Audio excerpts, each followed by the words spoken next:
Un gusto de tenerte, Jorge, por aquí, por nuestra emisora, por nuestra radio, por nuestro pueblo. Me gustaría un poco conocer y que la audiencia de Radio Comara también conociera a qué te dedicas tú. Bueno, yo soy de profesión, soy ingeniero civil. Yo estudié en la Universidad Nacional de Ingeniería en Lima y después salí al extranjero, a Estados Unidos, a hacer mi maestría, doctorado, y ahora soy profesor en la Universidad de Pittsburgh, donde hago investigación en temas relacionados a ríos, mecánica de fluidos, transporte de sedimentos, morfología de ríos, y digamos eso hace que haga bastante estudios en la Amazonía peruana. Ajá, eso significa que te hace también muy conocedor de todo lo que ocurre en torno al río, ese sistema acá. Que fui a la Universidad de Pittsburgh, comenzaba un grupo de investigación importante con el que después hemos colaborado con el Servicio de Geografía y Navegación de la Amazonía Peruana, que es de la Marina de Guerra del Perú. Hemos comenzado a hacer investigación básica y aplicada en varios ríos con los que cuenta Perú en la Amazonía, y después hemos desarrollado no solamente investigación sino educación.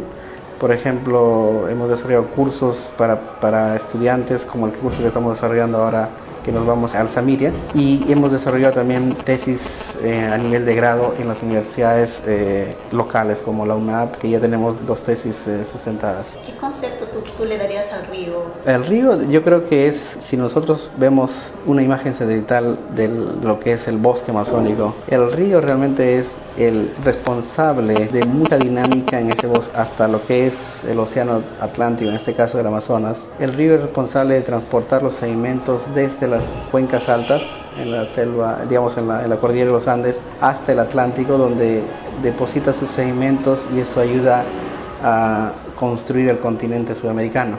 ¿Podríamos decir que el río es estático?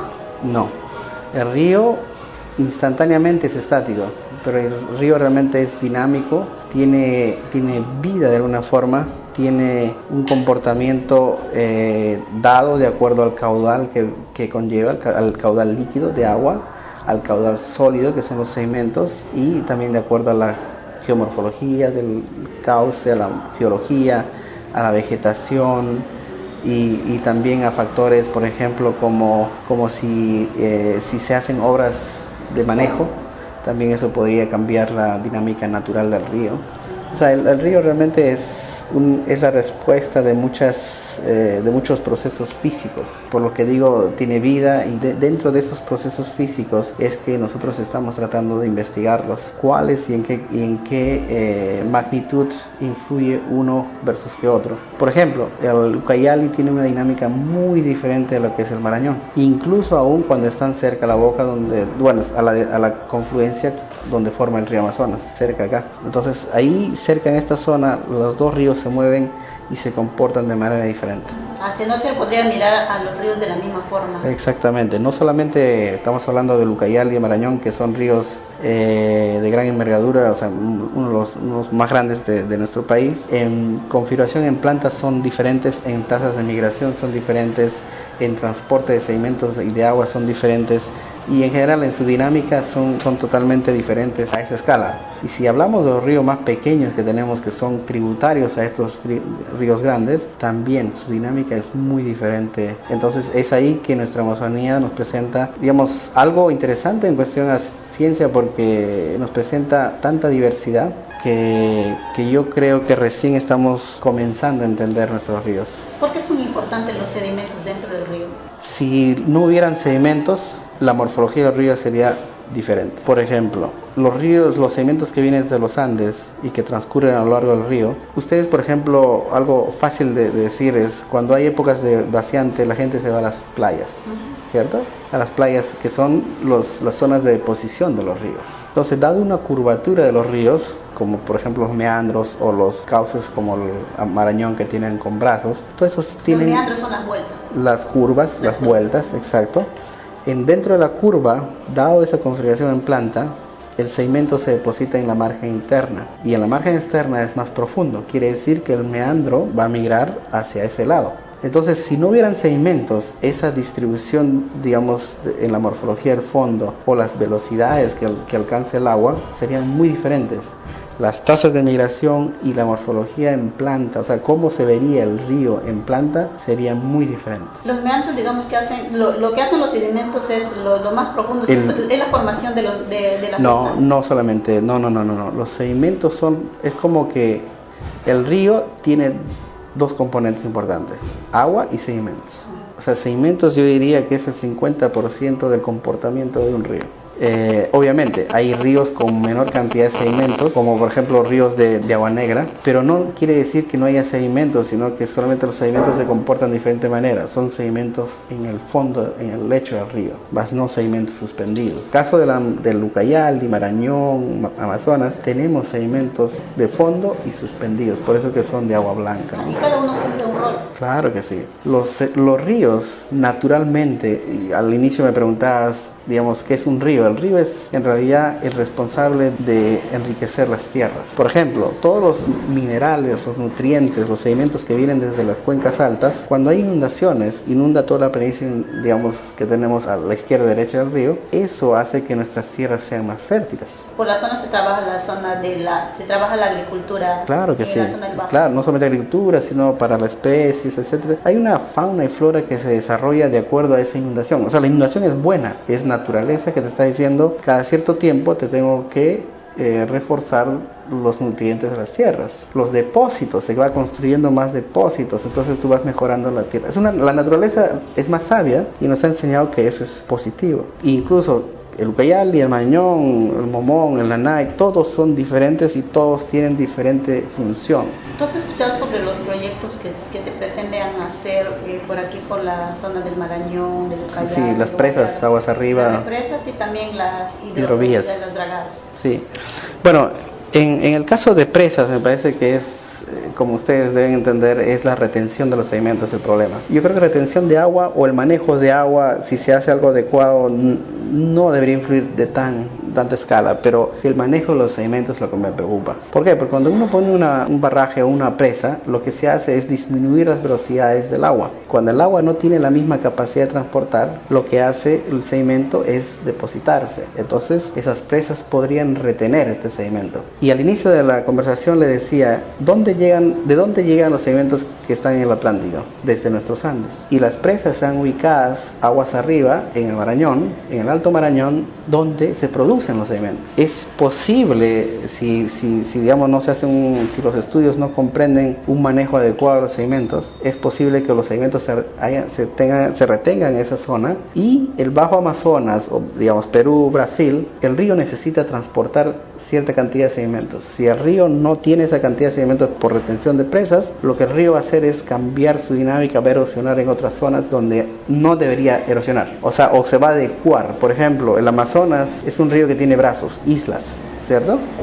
El número de islas, el número de brazos, eso depende de las características físicas del río. Cuando uno cambia la cantidad de sedimentos, el río va a tender a cambiar esa característica. ¿Cómo va a afectar a la población? No lo sabemos. En el caso de hidrovías no solamente es el dragado es el 50%, es de dónde pones ese sedimento que fue removido. Si bien es cierto, no lo van a poner en la planicie, me parece que lo van a poner otra vez en el cauce, pero si no se entiende bien, como le contaba, en la curva, en el meandro, la zona de posición es la parte interna, donde ustedes van a las playas. Los ingenieros que hacen estos proyectos no entienden bien del manejo de dónde sacar y dónde poner los sedimentos. Podríamos cambiar la dinámica del río, aun cuando no estamos cambiando el balance de sedimentos. Formaba parte de algunas preocupaciones que yo escuchaba en las reuniones que tenían los APUs de las comunidades recientemente, ¿no? Decían ellos, por ejemplo, que nos garantizan a nosotros que cuando se dé el dragado, porque los del ministerio decían, el dragado se va a dar arriba, no es en tu sector. ¿Qué garantías me da a mí de que lo que han hecho allá arriba no vaya a afectar abajo, ¿no? Y otra de las preocupaciones que sentía la gente también era una cuestión de la presencia de las playas y también de los barrizales donde la gente pesca, siembra y pesca al mismo tiempo. Entonces decían que ellos tenían como una especie de duda, qué es lo que va a pasar si se habla de un dragado los 365 días del año, ¿no? Entonces, y permanentemente, o sea. Y esa era otra de las preocupaciones que tenía la gente, y también hablaban ellos, nuestras viviendas están a escasos metros nada más del río. Claro. Bueno, si no se hace un manejo adecuado, digamos en el caso de dragados o depositar esos sedimentos, deposición de esos sedimentos, se podría cambiar el cauce del río, o sea, la dinámica del río. Y eso sí podría afectar aguas arriba y aguas abajo. ¿Me entiende? Es como, piénselo de esta manera. Un meandro. Usted ha visto las cochas abandonadas, los tipishkas. La producción de tipishkas para cada río debe tener un cierto tiempo. Por ejemplo, cada 25 años, cada 100 años, cada 200 años. ¿Me entiendes? Esa es la dinámica natural del río. Cada 200 años un río puede producir tipishkas. Si uno modifica de alguna condición, digamos, la deposición de cementos, la erosión de cementos, etcétera, puede modificar esa dinámica y de repente las tipishkas se presentan cada 50 años. O sea, realmente no estamos modificando el balance de agua ni de cementos, pero estamos modificando su estructura dinámica. Y podríamos, ese incremento en la producción de tipishkas podría causar mayor erosión. O sea, hay que hacer un estudio acá un poco más básico que lo que no tenemos en el Perú. Lo que no tenemos en el Perú es un entendimiento de todos los ríos, una línea base. Es como que alguien acá 50 años tiene que comparar cuál es el efecto de las hidrovías, cuál es el efecto de las presas. Pero ¿contra qué la vamos a comparar? No hay estudios No hay un estudio que diga que los ríos se comportan de esta manera. O sea, estudios científicos a esa escala de la que a mi punto de vista se necesitan, no. Eso significa que estamos en un riesgo grande. Podría ser un riesgo grande como podría no serlo. O sea, digamos, no se puede determinar, claro, no hay esos exacto. Primero hay que hacer el estudio. Uno ya se hace el estudio, entiende bien los ríos y dentro de esos escenarios a predicción uno podría poner, digamos, ¿qué pasa si voy a dragar acá, voy a depositar acá, voy a poner pesa acá, voy a hacer, cómo va a cambiar todo el sistema de los ríos amazónicos? Eso científicamente se puede hacer y eso se debería hacer. Y ahí, cuando uno muestra para el 2050 o para el 2100, no se va a cambiar la frecuencia de inundaciones, no se va a cambiar la frecuencia de tipishkas, de producción de tipishkas, no se va a cambiar las erosiones, yo creo que todos podríamos entender que realmente no va a haber ningún cambio. Y eso es eso es el temor que se nota en la gran mayoría de la población, claro. Principalmente la población Pucama a la cual pertenece. Bueno, no es el mismo temor solamente de la población, es mi temor también. O sea, yo mismo siempre ando diciendo de que no entendemos todavía. Nosotros de 4 años, 5 años venimos trabajando, como le contaba. Recién estamos entendiendo el Amazonas, el Ucayali. Entonces, ¿cómo podemos tratar de insertar estos megaproyectos en esto? De repente son muy viables, pero yo creo que científicamente y humanamente, porque estos, digamos, son recursos de la humanidad, deberíamos de alguna forma estudiarlos a más detalle y pronto. Digamos que el Estado peruano debería ser un poco más responsable cuando emprende proyectos de esta magnitud. Porque si no hay un estudio como eso, científicamente probada, ¿cómo es posible que, digamos, no va a ocurrir nada en relación al comportamiento que va a tener el río? No va a haber ningunos cambios. Eso es lo que dice la gente del Ministerio de Transporte, las jornadas que hoy escuché. Yo creo que tampoco el Estado, hay que culparlos directamente al Estado. Yo creo que es culpa de todos, incluyéndome, porque quizás los técnicos científicos no hemos sabido de alguna forma mostrar que esto es necesario. O sea, a mí me encanta de que haya esta preocupación de la población que hace que se gane tiempo para que nosotros como científicos podríamos de alguna forma desarrollar esas líneas de base. O sea, yo creo que es un conjunto de cosas. O sea, el Estado de todas maneras quiere sacar proyectos adelante, pero tampoco tenemos especialistas en esta área. O sea, el Estado, si tuviera que convocar a 10 especialistas sobre ríos, más o menos vayan en la misma idea que les estoy diciendo, son casi muy contaditos o no existen. Entonces, es preocupante. No es solamente el Estado, es como Perú. Nosotros tenemos que mejorar nuestra educación, nosotros necesitamos promover que nuestros estudiantes se vuelvan especialistas en estas áreas. O sea, es algo más complejo que solamente, digamos, decirle que el Estado es el culpable. De repente no hemos llegado al Estado a decirle que esto es realmente preocupante. Hay mucho conocimiento de parte de la población cuando te dan algunas explicaciones y yo siempre me sorprendo de la gente sin haber ido a la universidad, cuando te dicen, mira, ¿por qué está esto acá? ¿Por qué están las palizadas? ¿Por qué no se debe de quitar estas palizadas? Porque aquí son un espacio de descanso de los peces que migran. O sea, como tú lo dices, ¿no? El río tiene todo un comportamiento que tiene, y en torno a eso giran diferentes dinámicas, ¿no? Obviamente, el conocimiento del poblador es súper importante. O sea, nosotros podemos, si bien es cierto, utilizar técnicas sofisticadas para medir, para modelar, para predecir, para entender, pero muchas de ellas yo creo que el poblador las ve durante la vida. Entonces, y el poblador ha sabido convivir con el río durante 2000 de años. Entonces, es ahí donde nosotros tenemos que de alguna forma decir, bueno, los ríos estuvieron antes que nosotros. De alguna forma queremos convivir con el río y a veces tratar de manejarlo, pero entiéndase, si no entendemos bien al río, ¿cómo podemos hacer eso? De una forma adecuada me estoy refiriendo. De hacer, ingenierilmente se puede hacer cualquier cosa. Nosotros creo que en cuestión de tecnología en el mundo estamos avanzados, que podríamos construir puentes, ferrocarriles en cualquier lugar del mundo, pero vuelvas a entender de que la Amazonía es un recurso de la humanidad, no es un recurso de Perú, de Brasil, Colombia, es un recurso de la humanidad, el cual de alguna forma sirve para controlar también el clima global, ¿no?, del mundo. Es algo preocupante en todos sentidos. Si esos sedimentos no llegan al Atlántico, donde forman el continente, en las Guyanas, por ejemplo, ¿qué va a pasar con las tormentas tropicales? Van a erosionar más esas partes. Entonces, me parece que es ese tipo de estudio, esa forma integral, global, Sudamérica, toda la Amazonía, y aparte los estudios integrales por cada río. Lo que yo debería proponer es, cada río debería tener su línea de base. No estamos arriesgando mucho, no está arriesgando mucho el Estado peruano a proponer proyectos de esa forma. Sí, como lo vuelvo a decir, está arriesgando en el sentido de que nosotros necesitamos energía. O sea, nosotros hablamos de hidroeléctrica. Necesitamos electricidad, necesitamos economía que se mueve. El gobierno de alguna forma quiere emprender esos megaproyectos, digamos, que el Perú económicamente salga para adelante. Eso creo que debería ser la idea, ¿no? El asunto es que dentro de esa ejecución nosotros deberíamos hacer esos estudios o entendimiento de los ríos antes de que se comiencen sus megaproyectos. Eso no es el caso de Perú, el caso de Brasil. En Brasil se han construido más presas que en Perú, creo, y Brasil, siendo la sexta potencia del mundo, no las ha hecho. O sea, yo creo que estamos en momentos y en el punto adecuado de hacerlas en el Perú, y quizás Perú se vuelva una de las primeras en hacer ese tipo de estudios en el mundo. En Estados Unidos todos los ríos son manejados. Ahora en Europa igualmente, todos los ríos han sido de alguna forma, sus cauces han sido modificados, su morfología. Más bien ahora los europeos están regresando a restaurar los ríos.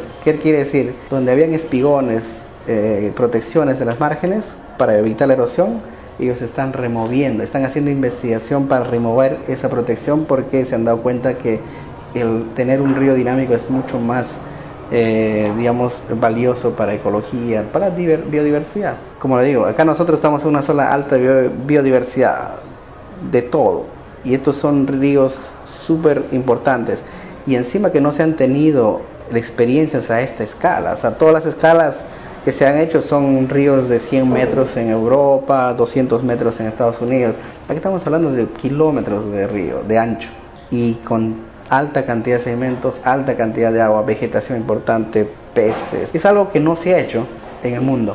¿Y población?